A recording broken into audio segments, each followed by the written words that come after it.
Hello everyone, my name is Ezra and you're watching Mo 15. Mo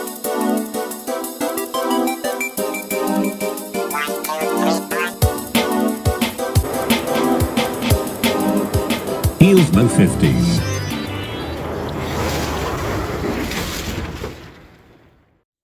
Now this here is my 1994 Ford F150. It's got the 5.8 liter V8, or also known as the 351 Windsor. And what I'm going to be doing in it today is replacing all 8 spark plugs. There's nothing wrong with these spark plugs per se, other than the fact that they're old and need to be replaced. The engine idle's a little bit rough, I think it's because of that. But regardless, they're old and need to be replaced. So let's get this hood open and get those plugs replaced.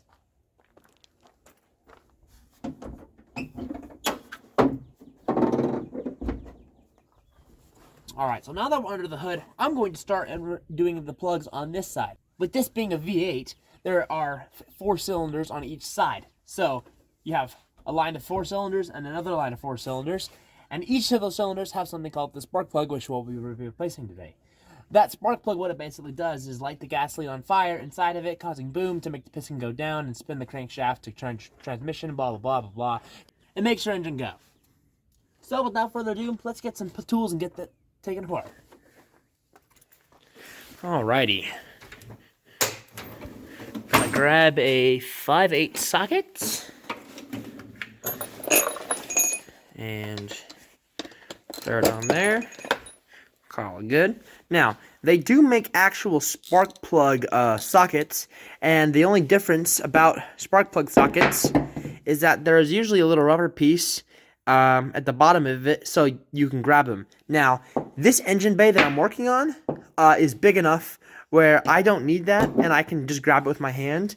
But on some engines, I helped a buddy down at school replace the engines on his F-150. Granted, it was much newer, but you had to put the spark plug way further down into a hole, and you couldn't get hands in there to pull the plug out. So sockets like that are useful, but when I can literally just go down there and grab the spark plug myself with my hand, there it is, kind of in the corner right there, then it makes more sense to just use a regular socket. Okay, so the current plug that I have the camera faced at right now is the closest plug to the driver's side. So this would be, I can't remember what cylinder this would be called, but this is the closest one to the firewall. What we're going to be doing is this wire right here that goes onto the plug, we're just going to take off. Now, that came off really easy for me because I had already taken that off. You'll probably have to use a little bit more force. Be careful not to damage these wires, because, you know, you don't want to damage the wires. Now we're just going to take our socket.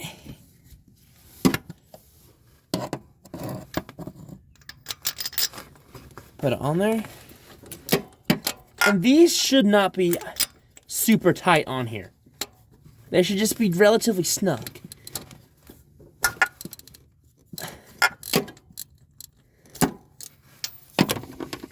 Okay, I just broke that loose. My jacket's getting in the way. I guess I didn't break it loose enough.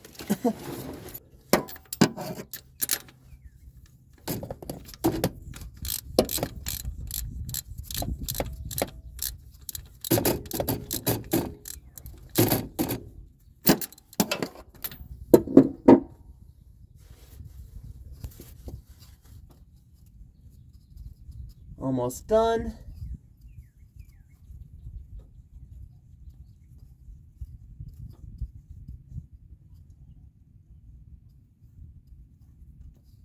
And there we go.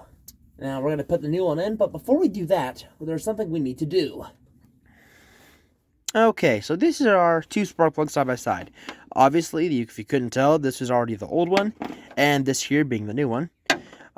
Here's just how a spark plug works. So electricity is sent through that wire that we unplugged through in here, goes all the way through it, and then it comes out that top little nub right there, and then it actually jumps. The electricity sparks, why it's called a spark plug, to the end of that, and then the electricity goes through that, and it grounds out through the threads, which then grounds out through the block, and then the electricity then returns back to the battery. So, but before Now, a very important thing that we must do is we need to make sure that this spark plug is gapped correctly. Now, what does that mean? Well, the actual gap that's in between it. So, this is supposed to be gapped at, I think, 0.044 inches. So, it's not very big. But we need to make sure that is gapped. Now, they do say they come pre-gapped, but I don't really like trusting that. It wouldn't hurt if you trusted it, but I'm going to double check and just make sure these are gapped anyway.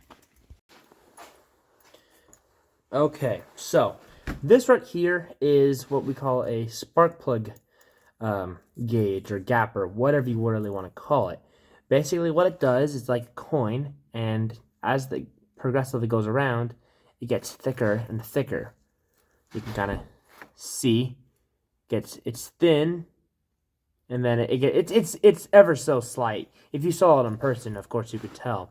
And on the front of it, there are inches, or at least fractions of inches, or I'm sorry, decimals of inches. And this is how we measure our gap. So there are actually several people that use these incorrectly, so I want to show you how to use this thing correctly.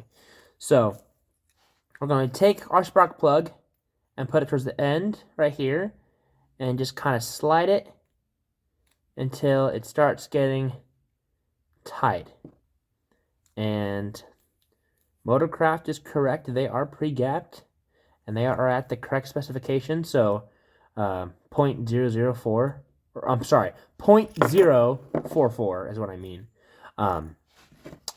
But basically slide it around. Now, what you do not want to do is that if you need your gap to be bigger, you do not keep sliding it. You'll damage this post. What you want to do is you'll take this hole in the back, and I have this thing that I had on here for literally years, but you take your gap like this, and you'll bend it, and making sure not to pry. I'm going to take this pip clip off.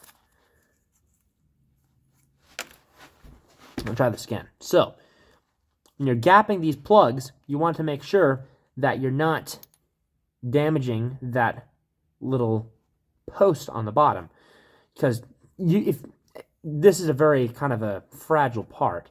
Granted, there is a explosion being right here. You don't want to actually break it with pure force. So basically, you'll take it like so,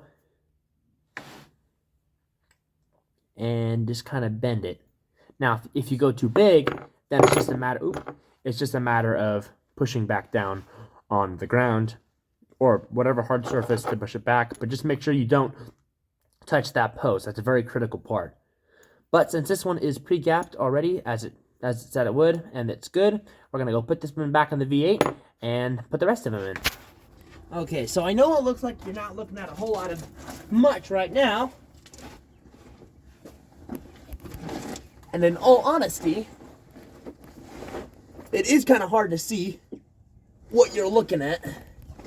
You do kind of have to feel your way around.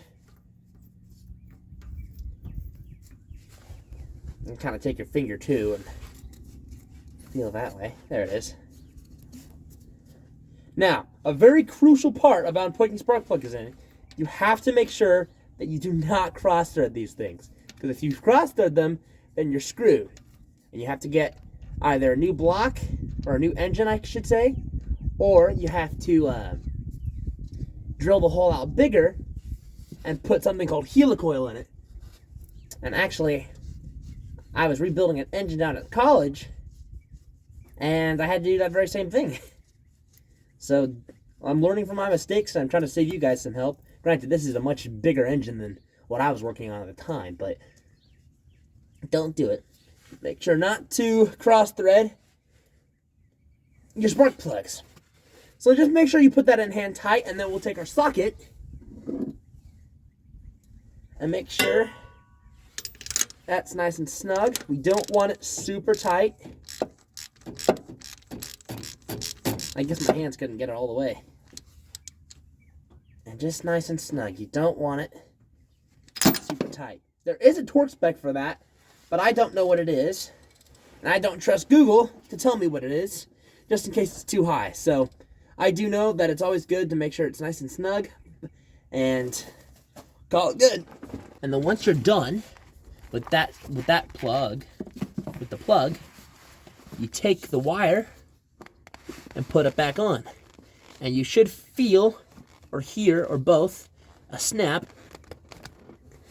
That one is pretty quiet, but I did feel it in my hands that one did snap on, and it is secure and in place. And then that is how you successfully change a spark plug. One thing I forgot to say while I was recording is that usually when you want to replace your spark plugs, you usually want to do the spark plug wires at the same time. However, the person who previously owned this truck had already replaced the wires on this truck, and they were pretty new, and I didn't replace them.